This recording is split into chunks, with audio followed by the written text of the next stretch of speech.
नमस्कार मित्रांनो, गुन्हेगारी क्राईम स्टोरी चॅनलवरती सर्वांचं स्वागत आहे. 29 ऑगस्ट घडलेली घटना. अर्पिता ही मूळची वाशिम जिल्ह्यातली. विवाहित होती. पतीसोबत पटत नव्हतं, त्यामुळे घटस्फोट घेतला. नवऱ्यापासून वेगळी झाली. छत्रपती संभाजीनगरला MIDCमध्ये काम करत होती.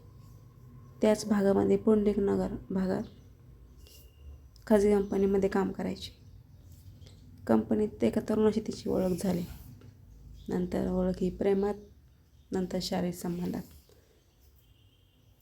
शारीरिक आणि अनैतिक संबंधाचे शेवट भयंकर होतो, आपण प्रत्येक व्हिडिओमध्ये सांगत असतो.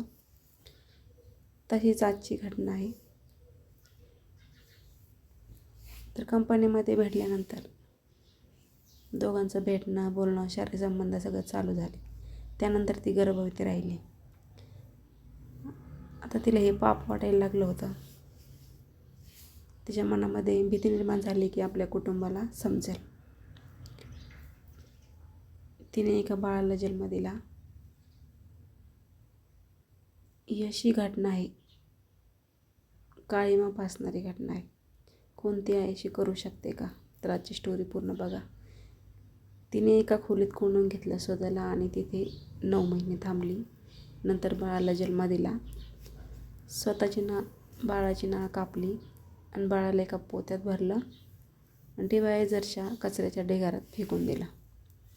बाळाच्या रडण्याचा आवाज येत होता. आसपास कुत्रे होते, भटके कुत्रे होते. कॅनलजवळ तिने त्या बाळाला फेकून दिलं. भागेश फुसदेकर रस्त्याने जात होता व्यक्ती.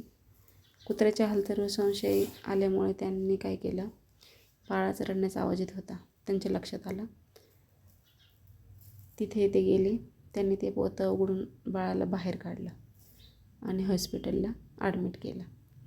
बाळाच्या शरीरावर कुत्र्याच्या दाताच्या जखमा होत्या, कारण कुत्रे ते पोतं ओढीत होते. त्यामुळे बाळाला कुत्र्याचे नखं लागलेले होते.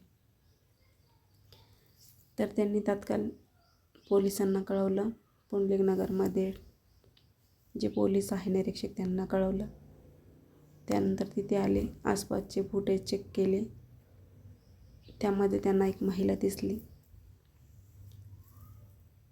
तर बघू शकता, एक लेडीज कोणत्या थराला जाऊ शकते.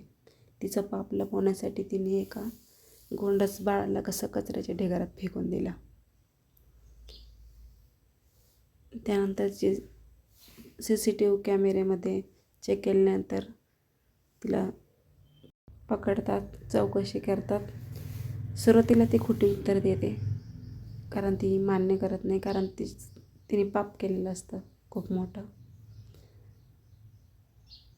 कित्येक जणं असतात, त्यांना मुलं होत नसतात. त्यांना किती प्रयत्न करतात, देवांना नवस करतात, दवाखान्यात जातात. पण अशी जगात काही लोकंसुद्धा आहे जे असे पाप करतात आणि असे बाळांना जन्म देऊन कचऱ्यामध्ये फेकून देतात. तर तुम्हाला काय वाटतं या स्टोरीतून कमेंट करून नक्की सांगा.